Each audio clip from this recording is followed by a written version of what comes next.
My son sealed his fate with 11 words. It was a Tuesday, 9 days after the wedding I'd paid for. A cold rain was slicking the streets of downtown Greenwich, making the lights of the Michelin-star restaurant bleed across the asphalt. I was sitting in my Ford F-150, the engine off, the smell of old leather and sawdust a familiar comfort. Through the rain-streaked windshield, I watched the happy couple emerge with their parents. Laughter, air kisses, the flash of Madison's new diamond earrings. My boy, Ethan, looked like he'd been born in his $1,000 suit. He never looked that comfortable in the work boots I'd bought him for his 16th birthday. My phone buzzed. It was him. I answered. "Hey, Dad." His voice was thin, distant, rehearsed. "Ethan." A pause. I could hear the city traffic, the clink of glasses from the valet stand. He was getting his courage up. Or, more likely, he was reading from script Madison had written for him. "Listen, about the reception at the club this Saturday." He took a breath. "Dad, you don't need to come." There it was. The first 7 words were the setup. The next 4 were the punch. You wouldn't fit in." A quiet click. He'd hung up. 11 words. I didn't move. I didn't shout. I didn't feel a single tear threaten to form. The grief I should have felt had been replaced by something else, something cold and heavy and perfectly clear. It settled in my bones like winter. I looked down at my hands on the steering wheel. They were contractor's hands. Thick, calloused, with faint white scars crisscrossing the knuckles from a lifetime of slipped wrenches and splintered 2x4s. These were the hands that had built a business from nothing. The hands that had signed a check for $90,000 so my son could have ice sculptures and a string quartet. So he could marry into a family that measured a man's worth by the label on his suit, not the strength of his spine. They thought I was just a simple man. A relic. A broken-down old builder in a dusty truck. Good for a handout and then to be swept neatly out of sight. They saw the flannel shirt and the worn-out jeans, and they stopped looking. They never thought to ask what I did before I started building houses. They never wondered how a simple contractor afforded to send his son to Wharton. People like the Davenports, the old-money aristocrats of the world, live in a fortress of assumptions. And their greatest assumption is that the man who pours the concrete could never be the one to bring the whole fortress down. A slow smile spread across my face. It wasn't a happy smile. It was the kind of smile my foremen see right before I tell them to tear down a wall that's a 1/4 inch out of true. It's a smile that means a lesson is about to be taught. An expensive one. I turned the key. The engine rumbled to life, a low growl that matched the feeling in my chest. "All right, son," I said to the empty cab. "Class is in session." 2 weeks earlier, I was standing on the manicured lawn of a Westchester estate that cost more than all the houses on my childhood block combined. $90,000 buys a lot of pretty lies. It buys 500 chairs draped in white linen, towers of glistening shrimp, and a champagne fountain that burbled like a brook. It buys a 10-piece band playing Sinatra and a photographer who calls everyone darling. What it doesn't buy is warmth or honesty. I felt like an intruder at my own son's wedding. My suit, the best I owned, felt like a costume. My tie felt like a noose. I was surrounded by men with soft hands and predatory smiles, their wives thin as reeds and dripping with diamonds. They all had the same look in their eyes when they glanced at me, a brief, dismissive flicker that sized me up, categorized me as other, and moved on. I was Ethan's blue-collar father, the quaint, embarrassing origin story my son was so desperate to escape. I watched him across the lawn. He was laughing, a bright, brittle sound, as Madison's father, Charles Davenport, held court. Charles was the king of this little universe. A private equity ghoul with a mane of silver hair and a handshake like a dead fish. He'd shaken my hand earlier, a limp, perfunctory gesture, his eyes already scanning the crowd for someone more important. "Frank," he'd said, the name tasting like ash in his mouth. "Good of you to contribute." Contribute. That's what he called it, as if I'd chipped in for a pizza. I tried to catch Ethan's eye, but he was a ghost. He'd glide past, a champagne flute in hand, with a quick, "Hey, Dad, having a good time?" before being swept away by Madison or one of her identically perfect bridesmaids. He wasn't my son that day. He was an actor playing a part, and he was terrified of his old man forgetting his lines and revealing the whole thing was a sham. Madison was a masterpiece of cold perfection, a porcelain doll with quartz for a heart. She moved through the party with a serene smile that never reached her eyes. She called me Frank too, not Dad.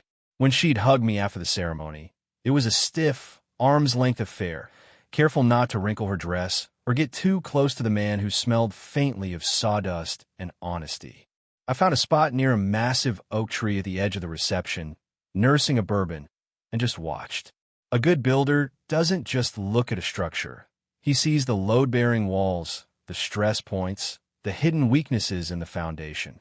And this family, this whole world, was a poorly constructed house of cards.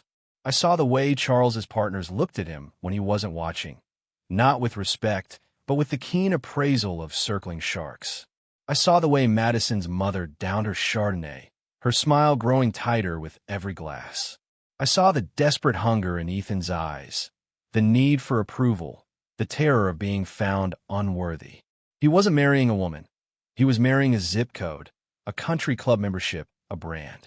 He was trading his soul for a stock portfolio. Later that evening, as the band played a soulless version of some pop song, I saw Ethan and Charles standing by the cigar bar. Charles had his hand on my son's shoulder, a gesture that looked more like ownership than affection. He was talking, and Ethan was nodding, his face a mask of rapt attention. I was too far away to hear the words, but I didn't need to. I knew that kind of talk. It's the talk of masters and apprentices, of kings and courtiers. It was the moment the deed was officially transferred. My son was no longer mine. He was theirs. I finished my bourbon, the ice clinking in the empty glass. I felt no anger, no sadness, just a profound, tectonic shift deep inside me. For 28 years, I had built a wall of protection around my son. I had worked until my hands bled to give him a life I never had, to make sure he never had to struggle the way I did. And in doing so, I had failed him completely. I'd given him a life without struggle and created a man with no strength. I set the empty glass down on a passing tray, gave a polite nod to a stranger, and walked away from the music and the fake laughter. I didn't say goodbye. No one noticed I was gone. As I drove my truck down the long, winding driveway, away from the glittering mansion, I knew what I had to do. You can't fix a rotten foundation. You have to tear the whole damn thing down and start over. My house isn't like the mansions in Westchester. It doesn't announce itself. It's a simple, two-story colonial on a quiet, tree-lined street in a town where people still know their neighbors. I built it myself 30 years ago with my wife, Sarah. She picked the layout from a magazine, and I made it real. Every nail, every board, every wire tucked behind the drywall was put there by my own two hands. Sarah's been gone for 5 years now. Cancer. It was fast, and it was cruel. The silence she left behind is the loudest thing in the house. But her presence is still here. In the garden she planted out back, in a worn spot on the armchair where she used to read, in the smell of lavender that still clings to the linen closet. After she died, I threw myself into my work. Frank's Construction. It's not a big company. I have a dozen guys, good men, most of whom have been with me for over a decade. We don't build skyscrapers or flashy glass condos. We build houses meant to last. We reinforce foundations, restore historic homes, and build additions for growing families. It's real work, tangible. At the end of the day, you can stand back, wipe the sweat from your brow, and see what you've accomplished. You can touch it. It has weight. It has meaning. My sanctuary is the workshop out back. It's a converted 2-car garage, filled with the comforting scent of cedar and machine oil. The walls are lined with tools, each one clean, sharp, and in its proper place. Saws, planers, drills, levels. To me, they're not just tools for building things. They're tools for solving problems. There isn't a challenge in the world that can't be understood through the lens of construction. You assess the situation, you draw up a blueprint, you gather your materials, and you execute. Step by step, patiently, precisely. Sarah and I, we had one dream for Ethan. We didn't care if he was a doctor, a lawyer, or a carpenter. We just wanted him to be a good man, an honest man, someone who understood the value of a hard day's work and the integrity of a promise. We wanted him to have my strength and his mother's kindness. Somewhere along the way, The blueprint went wrong. I see that now. I saw his ambition, his intelligence, and I thought the best way to support him was to clear his path. I paid for the best schools, the tutors, the trips abroad. I made sure he never had to worry about money, that he could focus entirely on climbing the ladder. I thought I was giving him a gift. Instead, I had deprived him of the one thing that forges a man's character: resistance. You don't get strong by lifting feathers. You get strong by lifting iron. He grew to see my world, the world of calloused hands and honest labor, as something to be ashamed of. A primitive starting point he had transcended. He saw my simple life not as a choice, but as a limitation. He couldn't understand that I could have had that other life, the life of suits and boardrooms, and I had walked away from it, willingly, because I knew what it cost. The night after the phone call, I sat in my workshop until the early hours of the morning. The house was quiet. I wasn't planning. Not yet. I was remembering the boy who used to follow me around job sites, his face smudged with dirt, asking a million questions. The boy who was proud of his dad. I looked at a framed photo on my workbench. It's of Sarah and a 5-year-old Ethan, building a lopsided sandcastle on a beach in Montauk. They're both laughing, covered in sand. Happy. I ran a thumb over the dusty glass. This wasn't about revenge. Revenge is a messy, emotional act. This was about restoration, correction.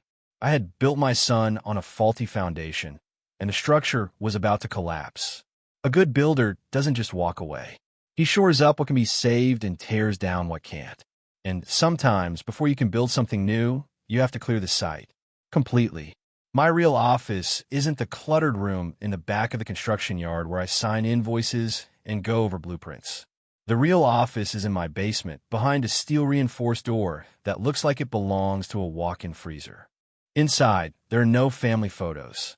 No folksy moment of vida. The walls are soundproofed. The air is cool and still. There's a single desk, a chair, and a piece of equipment that looks like an old, heavy-duty landline phone from the 90s. It's a secure, encrypted satellite phone, a relic from a past life. I hadn't used it in almost a decade. I sat down, the worn leather of the chair groaning in the silence. For a moment, I hesitated. Making this call was like opening a door I had bolted shut long ago. I had come to this quiet life to escape the world that phone represented, a world of whispers, of leveraged secrets, of problems that were made to disappear in the dead of night. It was a world where I wasn't Frank the contractor. I was someone else, a specialist, a man people came to when they had a problem that couldn't be solved with money or lawyers. I was the architect of solutions, the kind of solutions that were never written down. I took a deep breath, the scent of concrete and cold steel filling my lungs, and dialed the number from memory. It rang twice. It's been a while, a voice said. No name, no greeting, just a calm, even tone I remembered as clearly as my own. Julian, I said. I was beginning to think you'd lost my number, or died. I wasn't sure which was more likely. There was a hint of dry amusement in his voice. Julian was a ghost, a concierge for a very select clientele. He was the man who knew how to find things, information, people, vulnerabilities. I need a blueprint, Julian, on a man named Charles Davenport. Private equity. Greenwich. Davenport, Julian repeated, the name already being processed by whatever vast, invisible network he controlled. Old money. New ruthlessness. Anything in particular, or should I just get you the usual architectural, structural, and geological survey? It was our old code. Architectural, public records, financials, business dealings. Structural, personal life, family, relationships, hidden vices. Geological, the deep buried secrets. The things that could cause a seismic event if they ever saw the light of day. All of it, I said. Start with the foundation. I want to know about every deal he's ever made, especially the ones on the edge of the law. I want to know where he parks his money, who he talks to, and what he's afraid of. And I want it yesterday. That's the Frank I remember, Julian said. Consider it done. Anything else? Yes. A name. Marcus Thorne. Apex Capital. There was a moment of silence on the other end. A different kind of silence. Respectful. Marcus Thorne wasn't just a big fish. He was a leviathan, a titan of Wall Street. Thorn, Julian said slowly. That's a deep well, Frank. I know. I help him dig it. I don't need a file on him. I just need you to arrange a quiet audit, a stress test, on a new acquisition of his. A young man named Ethan. Your boy? Julian asked. There was no judgment in his voice, only clarification. My son, I corrected him. The distinction was important. He worked for Thorn. I need a clear picture of his role, his projects, his performance. Everything. But it has to be invisible. A ghost passing through the server room. Marcus can't know I'm looking. Understood, Julian said. The fatherly concern package. It'll be on your secure server by morning. Is that all? That's it, I said. It's good to hear your voice, Julian. You too, Frank. Try not to wait another decade for the next call. He hung up. I sat there in the cold, silent room, the receiver still in my hand. It felt heavier than I remembered. Or maybe I was just out of practice. I had told myself I was done with this life, that I had buried that part of me for good. But you can't bury who you are. Not really. You just pour a concrete slab over the top and hope it holds. And now, the foundation of my own life was cracking. The old instincts, the old skills, the cold, clear-eyed calculus of cause and effect. It was all coming back. And it felt like coming home. The next morning, Julian's report was waiting for me. It was a masterclass in quiet efficiency. A complete breakdown of my son's professional life. His projects, his performance reviews, even transcripts of his water cooler conversations. Ethan was, as I suspected, a mid-level analyst on a team managing a portfolio of tech startups. He was competent, but not brilliant. He was riding the wave, a well-educated cog in a vast, money-making machine. His career was a straight, predictable line, aiming for a cushy vice presidency in 5 years. A life of comfort, insulated from failure. It was time to introduce a little turbulence. I waited until 11 a.m., when I knew the morning chaos on the trading floor would have subsided. I used a clean burner phone, dialing a number that wasn't listed in any directory on Earth. It was Marcus Thorn's private line. He picked up on the first ring. Yeah. His voice was a low growl, impatient. Marcus, it's Frank. The change on the other end of the line was instantaneous. The impatience vanished, replaced by a tone I hadn't heard from him in 20 years. It was the sound of a man who suddenly remembered a debt he thought had been long forgotten. Frank, he said, his voice now smooth as silk. My God, it's been an age. How are you? Are you good? I'm good, Marcus. Still building things, I said. Listen, I won't take much of your time. I'm calling about a favor. Anything, he said immediately. No hosetaschen. You know that. Anything. What do you need? Someone gone? Someone found. Nothing that dramatic, I said, a faint smile on my lips. It was funny how they always went back to the old days. It's about my son. Ethan. He works for you. Ethan. Of course. Bright kid. Great school. He's on the Ellison Tech portfolio, right? Good team. He's on the right track. That's the problem, Marcus. The track is too straight. Too easy. The boy's gotten soft. He's forgotten where he comes from. He needs a challenge. Something to remind him what the world looks like outside of a Manhattan high-rise. I let that hang in the air for a moment. Marcus was smart. He knew this wasn't just a concerned father talking. This was a request, wrapped in a friendly warning. I see, he said slowly, the gears in his formidable brain turning. A character-building opportunity. Exactly, I said. I was looking at your portfolio. That old steel mill you acquired in Ohio. Rusted out, union problems, bleeding money. A real son of a bitch of a project. Starkweather Steel, Marcus sighed. My one bad bet last year. It's a graveyard. We're going to write it off, break it up for scrap. Don't, I said. Give it to my son. Give him the whole thing. Tell him it's a unique opportunity to prove himself. A chance to turn around a legacy asset. Tell him if he succeeds, he'll be a legend. Put him in charge of the restructuring. Send him out to live there. Let him get his hands dirty. Let him fail. Marcus was silent for a long time. I could almost hear him calculating the angles. He was being asked to take a promising, if unremarkable, analyst and exile him to a career-killing dead end. But he was also being given a chance to repay a debt to a man he never, ever wanted to be on the wrong side of. A man who knew that the official story of how Apex Capital survived the 2008 crisis and the unofficial story were two very different things. A man who had been in Zurich on a cold November night when Marcus's entire world was about to implode. "Understand," Marcus said finally. His voice was all business now. A real-world education. "Consider it done, Frank. I'll call him into my office this afternoon. He'll be on a plane to Ohio by Monday." "I appreciate it, Marcus." "Don't mention it," he said, and I could hear the genuine relief in his voice. This was an easy price to pay. Anything for a friend. "And Frank, it's good to hear you're still around." "I'm not going anywhere," I said, and hung up. I walked out of my basement office and into the bright sunlight of my workshop.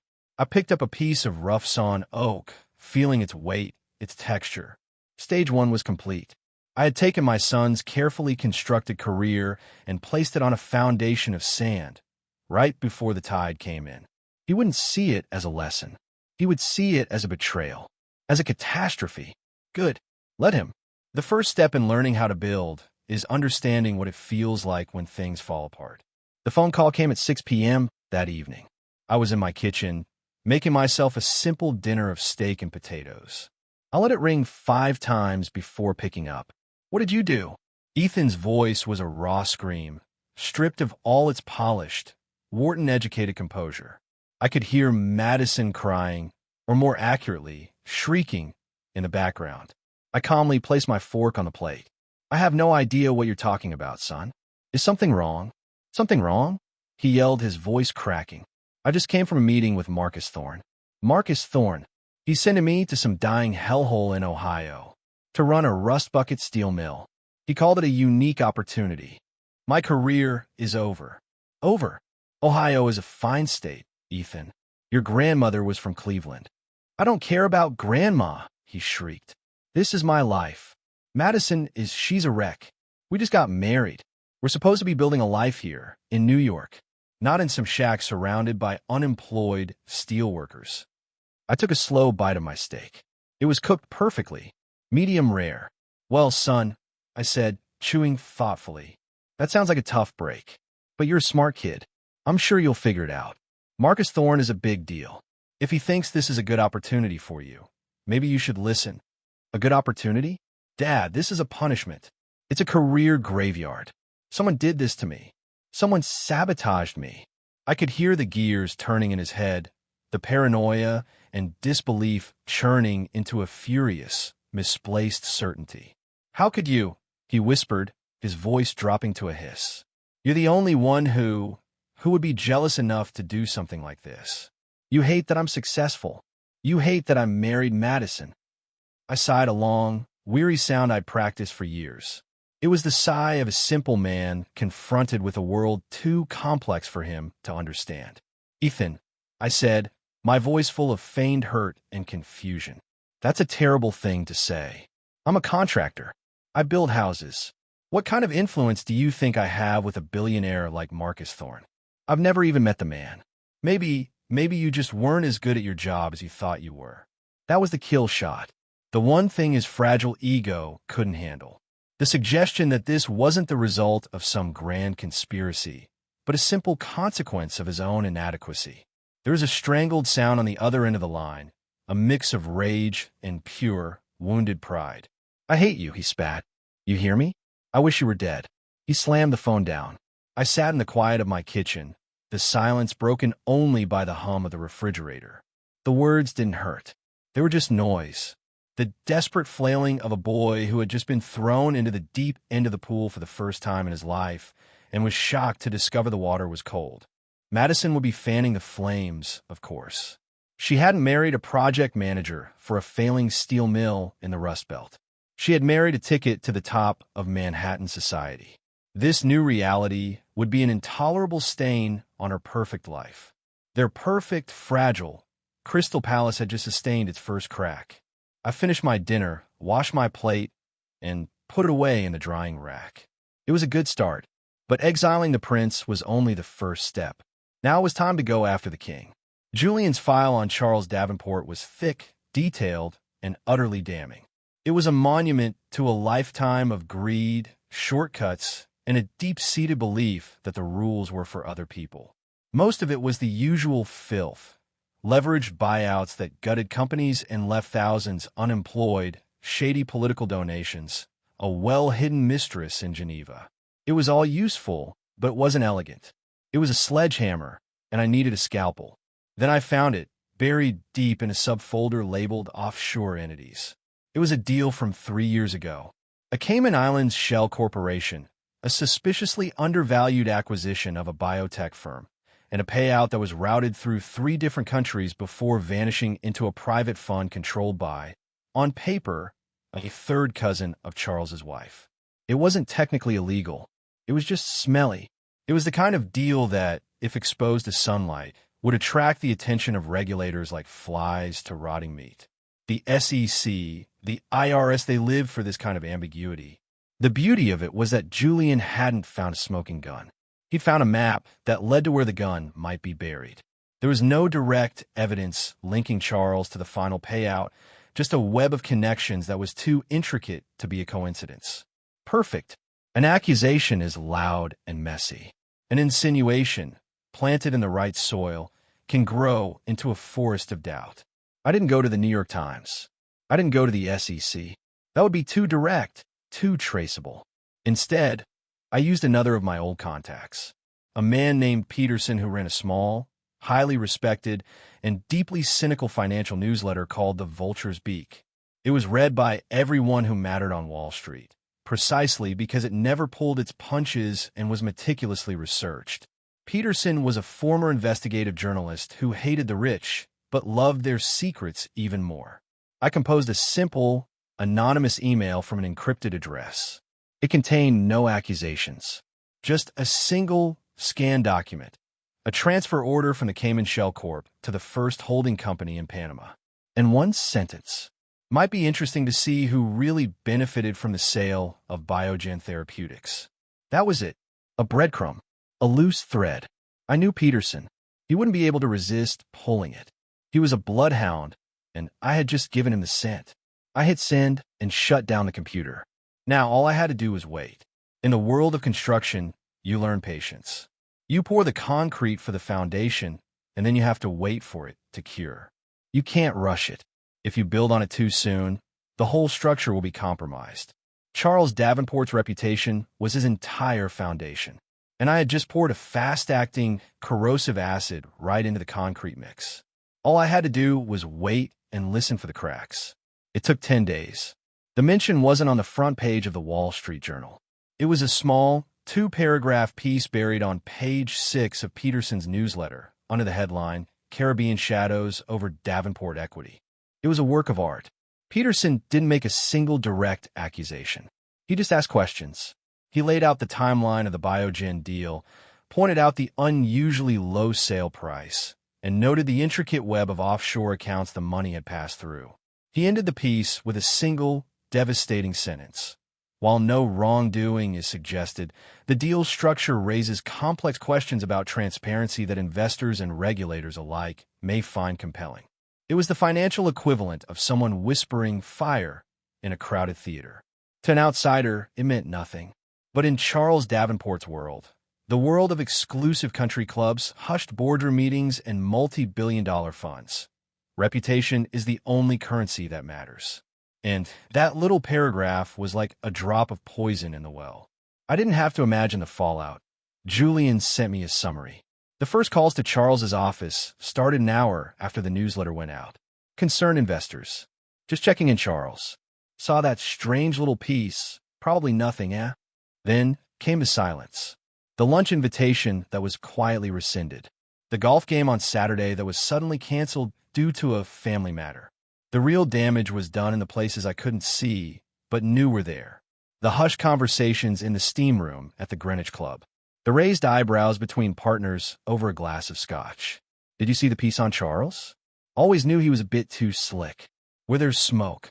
Charles Davenport had built his career on an image of untouchable, old money infallibility.